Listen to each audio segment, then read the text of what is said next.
नमस्कार दोस्तों, मैं मनीष साहू आपका हार्दिक स्वागत करता हूं आपके अपने YouTube channel education hub online तैयारी में। हम इलेक्ट्रिकल सर्किट को बहुत बेहतरीन तरीके से पढ़ें दोस्तों। अभी तक मैंने आपको 40 से 50 लेक्चर दे चुका है केवल AC और DC सर्किट्स के। तो आज हम फिर से टॉपिक चालू करेंगे, सीरीज रेजोनेंट का टॉपिक, नया टॉपिक हमारा चालू करेंगे। इसके पहले जो मैंने आपको लास्ट क्लास में एक क्विक रिविजन करवाया था कि हमने AC सर्किट्स में क्या क्या चीज़ें पढ़ी थी। तो एक आपका क्विक रिवीजन भी हो गया था, आपने AC सर्किट में क्या क्या पढ़ा था और मैंने आपको पढ़ के आने के लिए बोला था। तो जिससे अगर आप जिन लोगों ने मेहनत कर रहे हैं, जिन लोग पढ़ के आ रहे हैं, उनको डेफिनेटली रिजल्ट मिलेगा दोस्तों, बिल्कुल रिजल्ट मिलेगा। और 1 महीने बाद आपका लगभग एग्जाम आने वाला है। तो आपके केवल एक टॉपिक बचा हुआ है जिसका नाम है आपका सीरीज रेजोनेंट AC सर्किट। उसके बाद हमारा 3 फेज सर्किट। अब फिर उसके बाद आपका लगभग आपका सिलेबस कंप्लीट हो चुका है। आपका सिलेबस 70% तक कवर हो चुका है। केवल आपके 30% के सिलेबस बचे हैं डिप्लोमा 3rd सेमेस्टर में। जिन लोगों अभी तक क्लास अटेंड नहीं किया हो दोस्तों, बिल्कुल जाके पूरा क्लासेस को अटेंड करो। इलेक्ट्रिकल सर्किट जो मैंने बेसिक रेजिस्टेंस वाला दिया है वहाँ से जाइए और पूरा क्लासेस को अटेंड कीजिए। और जो भी चीज़ समझ में नहीं आ रहा है आप मेरे से पूछिए, ठीक है दोस्तों। चलिए स्टार्ट करते हैं आज सीरीज रेजोनेंट टॉपिक, या फिर बोल सकता हूं मैं इसको RLC series circuit, RLC series circuit. तो यहाँ पर देखिए तकलीफ यहाँ पर कैसे होती है, देखिए ध्यान से। बहुत बेहतरीन चीज़ है दोस्तों। देखिए एक R है, एक L है और ये C है। अब ये तीनों चीज़ अगर हमारा आ जाता है दैट इज कॉल्ड हमारा RLC सर्किट। RLC सर्किट के बारे में पढ़ेंगे, उसके बाद हम इसके कंडीशंस को देखेंगे कैसे ये कंडीशंस आते हैं हमारे।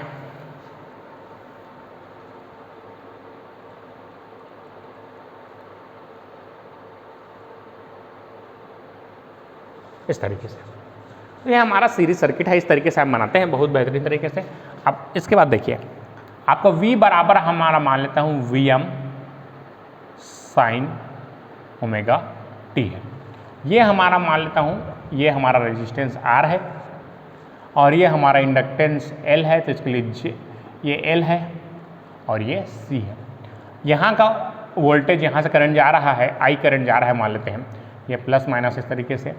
प्लस टू माइनस यहाँ का वोल्टेज ड्रॉप ये VR है, यहाँ plus two minus voltage drop होगा उसको VL मान लेता हूँ, यहाँ plus two minus voltage drop होगा उसको VC मान लेता हूँ। अब देखिए दोस्तों, अब इसको हमको नॉर्मल सर्किट, अभी तक हमने जो RL सर्किट पढ़े थे, RC सर्किट पढ़े थे, तो यहाँ पर तीनों एक साथ आ गया। तो ये हमारा सीरीज सर्किट का लास्ट टॉपिक है। देखिए चलिए स्टार्ट करते हैं। सबसे पहले आपको एक्सेल निकालना पड़ेगा, सर्फ एक्सेल टाइप का एक्सेल निकालना पड़ेगा। XL क्या हो जाता है 2πfL हो जाएगा। ये जितनी फ्रीक्वेंसी, इसको हम ओमेगा L भी बोल सकते हैं। तो ये हमारा चेंज हो गया किसमें, ओम में। तो ये होता है हमारा j⍵L। तो ये हमारा j⍵L हो गया। और XC यहाँ पर क्या हो जाएगा 1/ωc होता है, j⍵c। तो ये -j/ωc भी लिखते हैं, ये कन्वर्ट हो गया ओम में। तो हमारा XL और XC यहाँ कन्वर्ट करते हैं, रजिस्टेंस तो आ ही रहेगा। बस आपको यहाँ पर किरचॉफ वोल्टेज लॉ अप्लाई करना है। अप्लाई कीजिए किरचॉफ वोल्टेज लॉ। तो क्या हो जाएगा दोस्तों, देखिए यहाँ पर V of t equal to, ये V of t equal to इतना है, Vm साइन ओमेगा t बराबर क्या हो जाएगा VR plus JVL minus JVC। इस तरीके से हो जाएगा। देख लीजिए यहाँ पर किरचॉफ वोल्टेज लॉ लगाएंगे तो ये JVL होता है और ये माइनस JVC होता है, ठीक है। तो यहाँ से V ऑफ t इसका निकालेंगे तो क्या हो जाएगा VR, दोनों कॉमन निकल जाएगा, JVL माइनस VC। अब अगर आप इसको मैग्नीट्यूड ऑफ V निकालेंगे तो क्या हो जाएगा अंडर रूट VR का square plus VL minus VC का होल स्क्वायर। ठीक है दोस्तों, देख लीजिए यहाँ तक जल्दी से नोट कीजिए, कॉपी पेन उठाइए, नोट करना चालू कीजिए। चलिए, तो नॉर्मल चीज़ें हैं, मैंने आपको सेम जो बताया था इसके पहले RL RC सर्किट, उसी तरीके से सिमिलर चीज़ें हैं ये। देख लीजिए यहाँ पर, तो ये VR का square plus VL minus VC का स्क्वायर। अब इसका पूरे का रूट लग गया इस तरीके से, ये रूट है इस तरीके से, तो ये रूट पूरे का है इस तरीके से, या इस तरीके से। अब एंगल ऑफ V निकालेंगे तो क्या हो जाएगा tan inverse VL minus VC by VR। ये हमारा एंगल ऑफ व्यू हो जाएगा। ठीक है दोस्तों, तो इक्वेशन नंबर इसको 1 देता हूँ, इसको इक्वेशन नंबर 2 देता हूँ, इसको इक्वेशन नंबर 3 देता हूँ। यहाँ तक हमारा क्लियर है। इसके बाद फ्रॉम इक्वेशन नंबर 1 ओम का नियम क्या होता है, V = I × R होता है। तो ओम के नियम लगाने पर यहाँ से क्या हो जाएगा देखिए, तो V of t equal to हो जाएगा, या V ही रख देते हैं इसको, V बराबर I × R plus J I × XL minus J I × XC। तो यहाँ से सबसे I का मान निकाल के V/I that is total impedance बोलेंगे Z इज इक्वल टू क्या हो जाएगा R plus J XL minus XC। तो यहाँ से आपका Z इक्वल टू आपका मॉड ऑफ Z का मान कितना हो जाएगा, √R² plus XL minus XC का whole square. Angle of Z अगर आप निकालेंगे तो tan−1 XL माइनस XC/R हो जाएगा।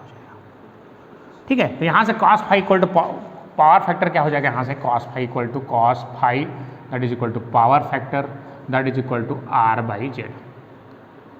ठीक है दोस्तों, active power P equal to क्या होता है, VI cos φ, reactive power Q equal to VI sin φ। Similar होगा सब चीज़ें, बस आपको याद रखना है V × I। इसका यूनिट होता है वाट, इसका होता है वोल्ट एम्पियर, रिएक्टिव इसका होता है वोल्ट एम्पियर। तो ये चीज़ें सिमिलर होंगी इस तरीके से। और उसके बाद अगर फेजर डायग्राम ड्रॉ करेंगे तो देखिए यहाँ से ये हो जाएगा VL। तो ये फेजर डायग्राम है इस तरीके से, ये VR, VL ऊपर रहेगा, VC नीचे रहेगा। तो इन दोनों का अगर रिजल्टेंट निकालते हैं तो ये हो जाएगा VL माइनस VC, और इसका रिजल्टेंट निकालेंगे हमारा तो ये इस तरीके से केस बनेगा। तो ये हमारा रिजल्टेंट वोल्टेज फेज वोल्टेज। अब यहाँ पर देखिए दोस्तों, तो ये आपका नॉर्मल बेसिक सर्किट हो गया RLC सर्किट का। अब यहाँ पर ध्यान देने वाली बात है, अब एक सासों आगे बहू भी आगे। तो मैंने बोला था लाइफ इज कॉम्प्लेक्स, तो ये देखिए कॉम्प्लेक्स हो गया।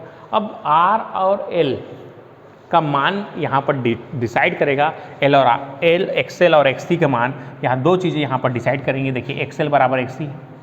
अब देखिए यहाँ पर अब XL भी आ गया, XC भी आ गया, सास भी आ गई, बहू भी आ गई। अब XL बड़ा है, ये सास है, मान लेते हैं सास है और बहू है। अब सास ज़्यादा दमदार है तो सास के चल ही, तो XL बड़ा है XC से, तो सर्किट बिहेव करेगा इंडक्टिव की तरह, इंडक्टिव सर्किट का था, सास के चल ही जी। अब XL छोटी हो गई XC से, बहू बड़े हो गए, है ना, हम श्री देवी हैं, है ना, ऐसा टाइप का हो गया था, दिक्कत हो जाता लाइफ में। तो कैपेसिटी हो गया, मतलब कैसे सब, है ना, बहू चलिए करा। अब XL बराबर XC हो गए, दोनों के फ्रीक्वेंसी अगर सेम हो गए, दोनों के मान बराबर हो गए, दोनों बराबर हो गए, तो घर में फिर आता है रिजोनेंस, तो लाइफ में फिर रिजोनेंस आता है। ठीक है, जब XL बराबर XC हो that is called resonant circuit. तो अगर XL बराबर XC और सास और बहू दोनों बराबर हो गए तो लाइफ में रिजोनेंट आते हैं। अरे शादीशुदा आदमी, हमारे जैसे आदमी में भारी परेशान रहते करे पर दोनों को वो ओकर नहीं सुना है, ओकर नहीं सुना है, आज पताल बनाना है, आज मैं भाटा रांधल के ही तो पताल बना दी, और कुछ है ना गोभी बनाल के ही तो ओला बना दी। दोनों को लड़ाई, भारी लड़ाई, है ना, और तब चुपचाप बैठ के देखे बे कुछ नहीं कर सकते, तकलीफ नहीं है ना। तो एकर कति को उठा दे है, अपन दाई कति को उठा दे है, और एकर पल्ला भारी कर दे है ना, तो एला तकलीफ हो जाएगी। और एकर सुन ले है तो दाइल तकलीफ देखा था समझ लिखा है कि कार के आए टूरी करवा मोरा सुनाते कि दी, तो तय कुछ नहीं कर सका दोस्त, तो रजिस्टेंस बन के चुपचाप बैठना है ना। अगर ये दोनों बराबर हो गए तो तय चुपचाप बैठे रहे भाई, तलो कुछ काम नहीं करना है ना। तो ये चीज़ें आपको पढ़नी है, देखिए ध्यान से, पहले यहाँ तक नोट कीजिए, जल्दी से इसको यहाँ तक नोट कीजिए। फिर इसके बाद आगे बढ़ते हैं हम लोग, इस पर बात करेंगे। 3 केसेस होते हैं यहाँ पर, first XL greater than XC, second और ये थर्ड केस। 3 केसेस के बारे में हम बात करेंगे यहाँ पर कि XL बड़ा होगा तो इंडक्टिव सर्किट की तरह बिहेव करेगा, XL छोटा होगा तो कैपेसिटिव सर्किट की तरह बिहेव करेगा, और XL बराबर XC हो तो ये हमारा प्योर रजिस्टिव सर्किट होगा। प्योर, क्योंकि XL माइनस XC करेंगे तो 0 हो जाएगा, तो हमारा प्योर रजिस्टिव सर्किट की तरह बिहेव करेगा। तो यहाँ तक आपकी चीज़ें कंप्लीट हैं। मैं आपको स्क्रीनशॉट करने के लिए जल्दी से समय दे रहा हूँ, आप जल्दी से इसको स्क्रीनशॉट खींचिए, फिर हम आगे बढ़ेंगे।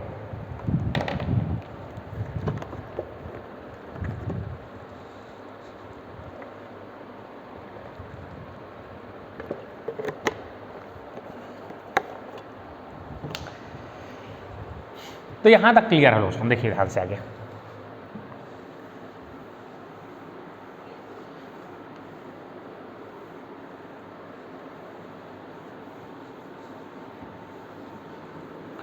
अब केस 1 लेता हूं मैं यहाँ पर, केस 1। केस 1 क्या है, जब XL is greater than XC, मतलब का है सास ज़्यादा है बहू से, है ना। तो काकर चल जी दमदार सास है ना, वो चना वाला याद है, चना कुकर वाला, उस टाइप से अगर इस टाइप का सास मिल गया तो सास के चलिए। सास मतलब का इंडक्टर, इंडक्टिव सर्किट की तरह मेरा सर्किट बिहेव करेगा, इंडक्टिव सर्किट की तरह, है ना। तो इंडक्टिव सर्किट की तरह बिहेव करेगा, देखिए ध्यान से। तो ये जो हमारा सर्किट है इंडक्टिव नेचर की तरह बिहेव करेगा, तो यहाँ से R का मान जो है, सॉरी Z का मान जो है यहाँ पर क्या हो जाएगा, R² plus XL minus XC का स्क्वायर, ये रूट रहेगा। अब अगर इंडक्टिव सर्किट की तरह बिहेव करेगा तो cos फाई जो हमारा R/Z है दैट इज होगा लैगिंग नेचर का होगा, लैगिंग नेचर का होगा। तो इसका फेजर डायग्राम जब ड्रॉ करेंगे तो देखिए इस तरीके से, इसका जो पहले ड्रॉ किया था वो इंडक्टिव सर्किट की तरह ही था। XC यहाँ नीचे हो गया, देखिए ये जो वैल्यू है छोटा हो गया इस तरीके से, और XC बहुत बड़े हो गए इस तरीके से, दोनों का डिफरेंस करेंगे तो इस तरीके से आएगा कहीं पर, तो ये हमारा इसका सर्किट बनेगा। तो ये हो जाएगा XL माइनस XC। तो ये हम दोनों के बीच करंट निकालेंगे, दैट इज फाई। यहाँ पर फाई जो है लैगिंग नेचर का आएगा, तो लैगिंग नेचर का आएगा इस तरीके से। अब यहाँ पर केस 2 लेते हैं, केस नंबर 2, जब XC is greater than XL। अब काकर चल ही जी बहु चल ही बहु, है ना। तो XC मतलब कैपेसिटिव सर्किट की तरह, कैपेसिटिव सर्किट की तरह बिहेव करेगा। तो कैपेसिटिव सर्किट की तरह बिहेव करेगा, तो यहाँ से आप अगर पावर फैक्टर निकालेंगे इसका, फाई बराबर कॉस फाई, तो यहाँ पर क्या आएगा R/Z, यहाँ पर क्या आएगा लीडिंग नेचर का आएगा। तो यहाँ से सर्किट जब बनाएंगे तो आपका इस तरीके से बनेगा। अब आप इसका फेजर डायग्राम ड्रॉ करेंगे तो ये जो वैल्यू है ये छोटी बन जाएगी XL, और ये जो वैल्यू है ये बड़ा बनेगा XC। अब दोनों का डिफरेंस करेंगे तो बड़ा माइनस छोटा करेंगे तो हमारा XC यहाँ पर आ जाएगा XL माइनस XC। तो ये जो है इस तरीके से करेंगे तो यहाँ पर ये हमारा वोल्टेज हो जाएगा नेट वोल्टेज, और ये हो जाएगा फेज फैक्टर फाई। तो यहाँ पर देख रहे हैं करंट, यहाँ पर ये करंट आगे है और वोल्टेज पीछे है, इसलिए यहाँ पर लीडिंग नेचर का बन रहा है। तो ये 2 केसेस आप जल्दी से नोट कर लीजिए कॉपी में, उसके बाद हम आगे बढ़ेंगे।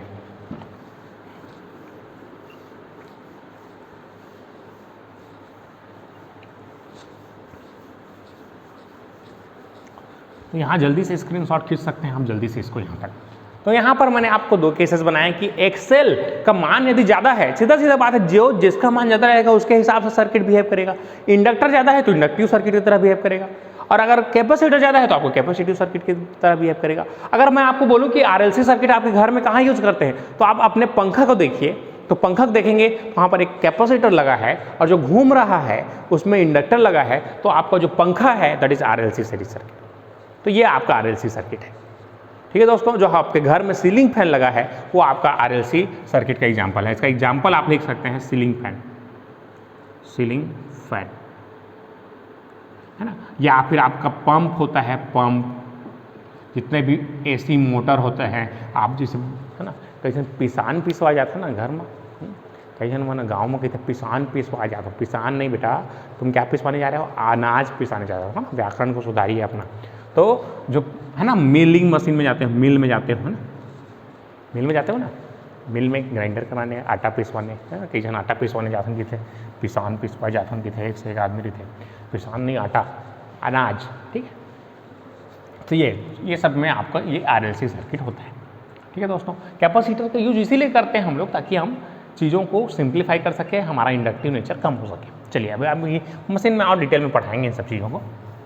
चलिए नेक्स्ट, अब XL बराबर हो गए XC से। सास और बहू दोनों लड़ा थे, मैं भाटा बनाल कह रहे हैं तो कैसे पता रान दे, कह रहे हैं ना वो करे मत जावे कि कब गए और कब मत उठा भी कह रहे हैं कब उठ गए। भारी लड़ाई मतलब सुन के कान पक जाए तुम्हारे, इस चीज़ में लड़ाई होती है मन भारी, मतलब तय मैं तो उल्टी कर दे वो भैया कहाँ चीज़ में लड़ते हैं उनकी के, है ना, मतलब ही नहीं रहे, ठीक है। तो ये XL बराबर XC, तो लाइफ में आ जाता है आपका रेजोनेंट। बी केयरफुल दोस्तों, है ना, मैं आपको प्रैक्टिकल लाइफ भी बता रहा हूँ और है ना। भविष्य में अगर आपका इस तरीके से बिहेवियर हुआ तो तकलीफ है ना। अगर कोनो के साथ दे मतलब तय फंसे, एक साथ दे तब फंसे, एक साथ दे तब फंसे, बीच में मतलब बैठे रहे रेजिस्टेंस टाइप से चुपचाप बैठे रही, कोई काम नहीं थोड़ा, है ना। बोला काम नहीं तो चुपचाप सड़क दो कर ले, है ना। मतलब तुमको लाइफ साइंस भी बता रहा हूँ, ठीक है। तो इस तरीके से एक्सेल बराबर हो गया एक्सी, तक क्या होगा लाइफ में रेजोनेंट आएगा। तो अब यहाँ से जेड देखिए, तो जेड का मान सर्किट में क्या हो जाएगा, R plus j XL minus XC था, तो एक्सेल बराबर हो गया एक्सी से, कितना हो जाएगा, पूरा का मान 0 हो जाएगा। तो जेड आपका हो जाएगा, जेड मिनिमम हो जाता है और ये केवल आर आता है। मतलब मेरा सर्किट बिहेव कर रहा है प्योर रजिस्टिव सर्किट की तरह। तो अब सर्किट में कौन बच गया, केवल रजिस्टेंस है, इन दोनों तो लड़त है ना। तो प्योर रजिस्टिव, तो Z equal to Z minimum बोलते हैं इसलिए। अब नेक्स्ट इसको देखो ध्यान से, अब I बराबर क्या होता है, V बाई जेड। तो जेड मिनिमम कर दिए, ये कम हो गया तो करंट मैक्सिमम हो जाएगा ना। तो यहाँ से करंट मैक्सिमम फ्लो होता है, इसलिए इसको बोलते हैं एक्सेप्टर सर्किट। क्या बोलते हैं इसको, एक्सेप्टर सर्किट, याद रखना इसको। इसलिए इसका नाम क्या है, एक्सेप्टर सर्किट नाम है इसका, ठीक है दोस्तों। तो ये यहाँ पर होता है, ठीक। तो यहाँ से आपको देख रहे हैं कि जेड मेरा मिनिमम हो रहा है, प्योर रजिस्टिव सर्किट की तरह बिहेव कर रहा है सर्किट। इंडक्टेंस और कैपेसिटेंस आपके यहाँ से हट चुके हैं क्योंकि दोनों का मान बराबर हो गया, बराबर हो गया, 0 हो गया। अब यहाँ से इतना, यहाँ तक क्लियर हो गया। अब इसके बाद अब यहाँ पर देखिए, अगर आपको इसको दोनों का मान यदि बराबर है, ये एक्सेल बराबर है एक्सी के, तो यहाँ से एक्सेल बराबर एक्सी दोनों कट जाएगा, तो सर्किट मेरा प्योर रजिस्टिव सर्किट की तरह बिहेव करेगा। तो इस तरीके से देखिए, एक्सेल बराबर एक्सी, तो अब कैसे होगा देखिए ध्यान से आगे। अब इसके बाद कहानी अलग चलेगी। तो ये आपका रिजोनेंट सर्किट है, RLC रिजोनेंट सर्किट आप हेडिंग डालेंगे। तो रिजोनेंट सर्किट का पूरा डेफिनेशन अलग होगा, रिजोनेंट सर्किट, ठीक है। तो यहाँ पर देख रहे हैं कि आप एक्सेल बराबर एक्सी, तो आई मिनिमम हो गया है यहाँ पर। और यहाँ से अगर इसका फेजर डायग्राम अगर हम ड्रॉ करते हैं, तो ये हमारा देखिए, ये एक्सेल था और ये एक्सी था, दोनों बराबर हो गया, एक्सेल बराबर एक्सी हो गया। तो ये देखिए, ये जितना था आपका एक्सेल और एक्सी, या मतलब VL और VC दोनों का वोल्टेज भी बराबर हो गया। तो VL बराबर VC, तो बराबर 0 हो गया। तो ये प्योर फेस में इस तरीके से आपका करंट बनेगा, करंट और वोल्टेज सेम फेस में होंगे। इसलिए cos फाई पावर फैक्टर जो है आपका R बाई जेड होता है, तो जैसे R बाई R हो जाएगा, that is equal to unity. तो यहाँ पर आपका पावर फैक्टर यूनिटी होगा, प्योर रजिस्टिव सर्किट है। और करंट और बीच के एंगल फेस एंगल होगा 0 डिग्री का, ठीक है दोस्तों। तो ये इस तरीके से होता है। अगर मैं इसका ग्राफिकल रिप्रेजेंटेशन करूँ इस तरीके से, करंट वर्सेस, अगर हम इसको करंट के वर्सेस में हम एक्स जेड के रिस्पेक्ट में, एक्सेल माइनस एक्सी के रिस्पेक्ट में ग्राफ खींचें, तो यहाँ से इस तरीके से ये बनता है, इस तरीके से, है ना। ये हमारा करंट इस तरीके से बनता है, ये इस तरीके से। मतलब देखिए, जब एक कंडीशन ऐसा आता है, ये जो रेजोनेंट का केस है यहाँ पर XL माइनस XC, तो ये जो है XL माइनस XC, तो यहाँ पर जो है इस पॉइंट में हमारा करंट जो है मैक्सिमम रहता है। अब बात आती है कि इसके पहले कैसा सर्किट बिहेव करेगा और इसके बाद कैसा सर्किट बिहेव करेगा। अब ये बताइए, शुरुआत में अगर फ्रीक्वेंसी के रिस्पेक्ट में बात करूँ इधर, या पावर फैक्टर के रिस्पेक्ट में बात करूं, तो इसके जस्ट पहले तो देखिए एक्सेल माइनस एक्सी, तो इसके जैसे पहले जाएंगे तो एक्सी का मान ज़्यादा होता है एक्सेल से, तो इसके पहले बिहेव करता है सर्किट कैपेसिटिव सर्किट की तरह, इसके पहले इंडक्टिव की तरह। इस तरीके से आप इसको लिख लेंगे बहुत बेहतरीन तरीके से, तो ये आपका क्लियर हो गया। चलिए, अब मैं इसको ग्राफ खींच रहा हूँ, Z versus frequency graph. Z versus frequency अगर ग्राफ खींचते हैं, तो ये जेड वर्सेस फ्रीक्वेंसी इस तरीके से खींचते हैं, तो ये मिनिमम आता है। तो यहाँ से आप इस तरीके से देखेंगे, तो ये यहाँ से पावर फैक्टर इसका निकालेंगे, तो इसके इस साइड होगा कैपेसिटिव सर्किट, इसके इस साइड होगा इंडक्टिव सर्किट, और इस पॉइंट पे हमारा क्या होगा, प्योर रजिस्टिव सर्किट। इस पॉइंट पे हमारा एक्सेल बराबर एक्सी है। अगर इसी में प्लॉट करना चाहूँ तो इस तरीके से हम बना सकते हैं। ये जो कर्व है हमारा जो उल्टा बना है, उल्टा वी टाइप का पैराबोलिक कर्व है, इसका नाम है पैराबोलिक कर्व। अब इसके एग्जाम में आपको इस तरीके से पूछा जाता है कि इसका कर्व बना के बताइए, तो इस तरीके से आप बना के बताइए। ठीक है दोस्तों, जल्दी से इसको बना लीजिए, कॉपी में स्क्रीनशॉट खींच लीजिए।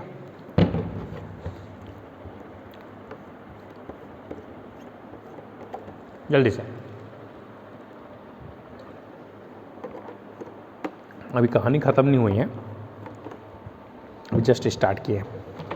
चलिए, तो यहाँ तक कंप्लीट है। तो ये आपके दो कर्व हैं जिसको आपको याद रखना है, आपको यूनिटी पावर फैक्टर इसको याद रखना है। उसके बाद आपका रेजोनेंट फ्रीक्वेंसी के बारे में बात करेंगे। रेजोनेंट फ्रीक्वेंसी, तो रेजोनेंट फ्रीक्वेंसी की बात करेंगे तो एक्सएल माइनस एक्सी इसको याद रखेंगे फ्रीक्वेंसी। तो आई वर्सेस फ्रीक्वेंसी और या जेड वर्सेस फ्रीक्वेंसी का ग्राफ है। ठीक है दोस्तों, ये दो ग्राफ आपको याद रखेंगे। रेजोनेंट फ्रीक्वेंसी, अब एक्सएल आपका बराबर था एक्ससी का, तब आपका रेजोनेंट आया था।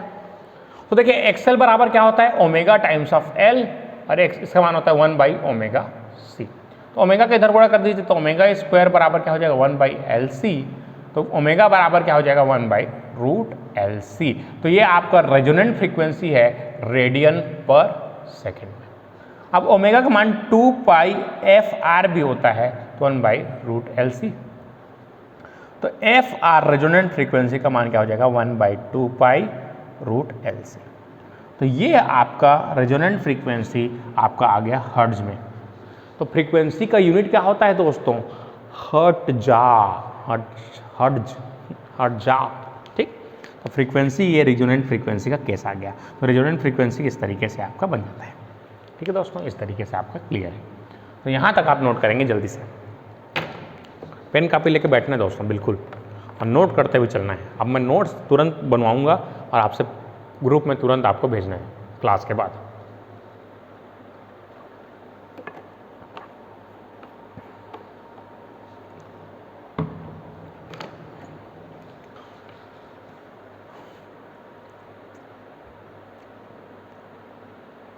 जल्दी से, तो यहाँ तक ये कंप्लीट होता है। इसके बाद अभी कहानी ख़त्म नहीं हुई है, इसके बाद और हमको आगे पढ़ना है। अब इसके बाद हेडिंग डालिए क्वालिटी फैक्टर। क्या फैक्टर, क्वालिटी फैक्टर, क्या क्यू फैक्टर भी इसको बोलते हैं, क्यू फैक्टर, या इसको बोलते हैं क्वालिटी फैक्टर।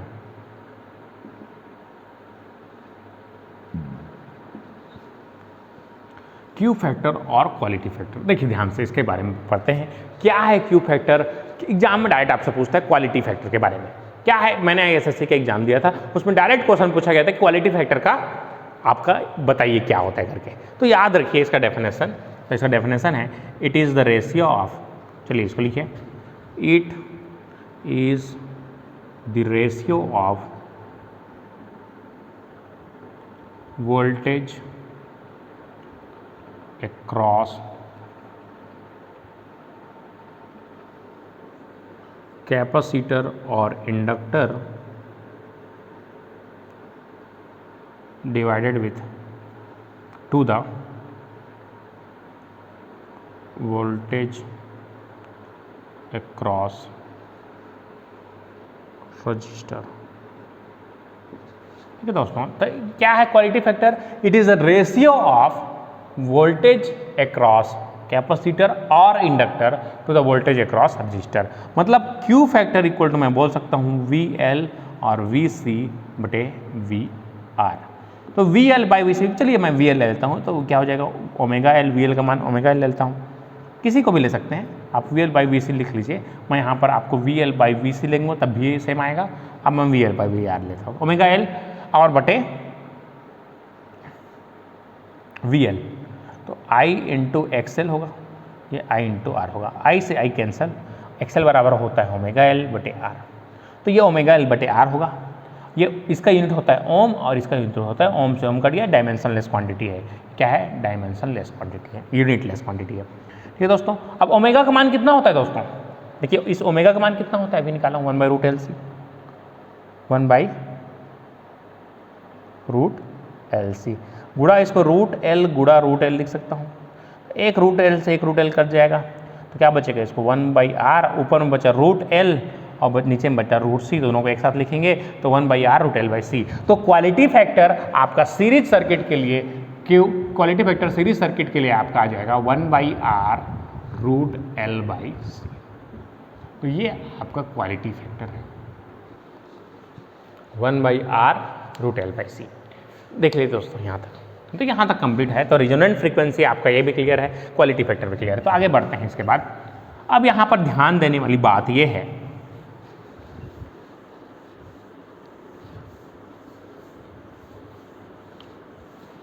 देखिए ध्यान से, तो यहाँ तक आपको क्लियर होना चाहिए कि क्वालिटी फैक्टर क्या है। तो क्वालिटी फैक्टर क्या है दोस्तों, it is the ratio of voltage across capacitor और inductor to the voltage across resistor. ये डायमेंशन लेस क्वांटिटी होती है, क्योंकि ओम को वोल्टेज से डिवाइड करोगे, ओम को ओम से डिवाइड करोगे तो आपका यूनिट नहीं आता। तो इसका 1/r √L/C क्वालिटी फैक्टर आता है सीरीज सर्किट के लिए। हम पैरेलल के लिए फिर निकालेंगे अभी। तो सीरीज सर्किट के लिए आपका 1/r √L/C आता है। तो यहाँ से आप देख रहे हैं quality factor is inversely proportional to resistor and quality factor is inversely proportional to capacitor. Quality factor is proportional to √C और 1/√, रूट टाइम्स ऑफ। अगर आपसे एग्जाम में कुछ क्वेश्चन पूछता है, जनरली इस सब का जरूरत नहीं पड़ता हमको, तो हमको केवल इसका जरूरत पड़ता है। मैंने एग्जाम में देखे हैं कि क्वालिटी फैक्टर के बारे में इस तरीके से आपसे क्वेश्चन पूछा गया था एसएससी के एग्जाम में, कि आपसे पूछा था कि रजिस्टेंस को मैं 2 गुना कर दूं तो क्वालिटी फैक्टर में क्या फर्क पड़ेगा। तो अगर आप रेजिस्टेंस को 2 टाइम्स इंक्रीज कर रहे हैं तो इसका मान कम हो जाएगा ना दोस्तों, तो इक्वालिटी फैक्टर Q/2 हो जाएगा। अगर बोलेगा रेजिस्टेंस को मैं R/2 कर दिया तो क्वालिटी फैक्टर कितना हो जाएगा, तो कितना हो जाएगा दोस्तों, ये 2 टाइम्स हो जाएगा Q के। तो आप ध्यान दे रहे हैं तो ये समझिए कि जिस सर्किट का रेजिस्टेंस जितना कम होगा उसकी क्वालिटी उतनी ही अधिक होगी। तो रेजिस्टेंस जितना कम है उसकी क्वालिटी उतनी ही ज़्यादा होगी। तो रेजिस्टेंस मिनिमम होगा तो क्वालिटी मैक्सिमम होगा। ठीक है दोस्तों, तो ये चीज़ें आपको थोड़ा सा याद रखना है क्वालिटी फैक्टर के बारे में। जल्दी से नोट कर लीजिए इसको यहाँ तक। Quality factor is inversely proportional to resistance.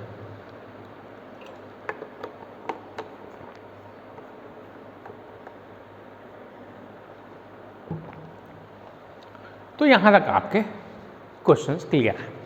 चलिए हम आगे बढ़ते हैं, कुछ क्वेश्चंस बनाते हैं। चलिए दोस्तों, इसके बाद हम जानेंगे कि वोल्टेज अक्रॉस इंडक्टर कितना होता है, वोल्टेज अक्रॉस कैपेसिटर कितना होता है। तो वोल्टेज अक्रॉस इंडक्टर होता है J times QV, supply voltage, जो कि हमारा वोल्टेज था V, या इसको बोल सकते हो सप्लाई वोल्टेज। और आपका Vs जो है, V कैपेसिटी वोल्टेज जो है, -J टाइम्स होता है QV सप्लाई वोल्टेज का। तो यहां से देख रहे हैं आप कि voltage across inductor end voltage across capacitor is increased by Q times increase हो रहा है, इसीलिए इसको बोलते हैं हम लोग वोल्टेज एम्पलीफायर सर्किट। क्या बोलते हैं इसको, वोल्टेज एम्पलीफायर सर्किट। इसीलिए इसको क्या बोलते हैं हम लोग, वोल्टेज एम्पलीफायर सर्किट। जब हमारा इंडक्टेंस इक्वल टू कैपेसिटेंस हो जाता है, उस केस में वोल्टेज अक्रॉस इंडक्टर और voltage across capacitor supply voltage time increase हो जाते हैं। इसको इसीलिए इसको हम लोग वोल्टेज एम्पलीफायर सर्किट बोलते हैं। अगर आपको एग्जाम में दे कि क्वालिटी फैक्टर आपका 10 है और सप्लाई वोल्टेज आपका 200 वोल्ट है, तो पूछे आपको वोल्टेज अक्रॉस कैपेसिटर कितना होगा, वोल्टेज अक्रॉस इंडक्टर कितना होगा, तो कितना हो जाएगा, देखिए 10 × 200 मतलब 2000 वोल्ट हो गया। 10 × 200 बराबर यहाँ पर भी 2000 वोल्ट हो गया। तो देख रहे हैं आप, अगर आप 200 वोल्टेज का आपका इंडक्टर है, अब अगर आपने 10 क्वालिटी फैक्टर आपका 10 भी है तो आपका जो है वोल्टेज 10 गुना बढ़ गया। मतलब आपने जो इंडक्टर और कैपेसिटर डिजाइन किया था 200 वोल्ट के लिए, उसमें 2000 वोल्ट आ रहा है, तो कर बोबा बाछी वे का बाछी होकर कुछ नहीं बाचे, तो खराब हो जाता है। इसलिए सर्किट पहले जो शुरू में साइंटिस्ट रही से वरना R = XL = XC बरोबर कर दीस, दोनों बराबर कर दीस है ना, घर में ओकर रेजोनेंट आ गए, बराबर कर दीस दोनों ला, पूरा सर्किट जल के बर के बराबर हो गए इसे, है ना। तो एक्सेल बराबर एक्सी बहुत खतरनाक केस होता है पावर सिस्टम के लिए, जो कि बहुत ही हार्मफुल इफेक्ट प्रोड्यूस करता है किसी भी पावर सिस्टम के लिए। तो हमारे जो इंडक्टर और कैपेसिटर, इंडक्टर मतलब मेरा ट्रांसफार्मर हो गया, कैपेसिटर मतलब आप पावर सिस्टम पढ़ेंगे ट्रांसमिशन लाइन कैपेसिटेंस होता है। तो अगर इंडक्टेंस के क्रॉस ट्रांसफार्मर के क्रॉस वोल्टेज 10 गुना बढ़ जाए, फूट जाते हो बम की तरह, फूट जाते, आग ही लग जाते। कई बार ऐसा होता है कि ट्रांसफार्मर में आग लग जाता है, कारण यह है। अगर आप रेजोनेंट ले आते हैं पावर सिस्टम में तो ये बहुत ही हार्मफुल इफेक्ट प्रोड्यूस करता है आपके लिए और आपके घर के लिए भी, तो बी केयरफुल, है ना। तो हार्मोनिक्स और, है ना, रेजोनेंट कंडीशन अपने लाइफ में मत आएंगे ना, दोनों बराबर हो गए तो हाँ तो गए, तो है ना, काम में ख़त्म हो गया वो दिन ये। तो ये चीज़ें हैं। अब यहाँ पर ध्यान देने वाली ये बात है, ये एसएससी जेई में पूछा गया था क्वेश्चन, है कुछ पूछ देते हैं मन के, मतलब ना कोई दाई नहीं। अब इसमें पूछा था कि इनके बीच का फेस एंगल कितना है, face angle between voltage across inductor and capacitor. तो दोनों के बीच वोल्टेज का फेस एंगल कितना है, तो आप जल्दी से मेरे कमेंट बॉक्स में बताइए कि इसका वोल्टेज कितना है। आपको देख के बताना है कितना वोल्टेज है इसके बीच में। कमेंट बॉक्स में आंसर दो जल्दी, सभी के सभी जितने लोग देख रहे हो क्वेश्चन, कमेंट बॉक्स में आंसर दो, कितना वोल्टेज डिफरेंस इसके बीच का।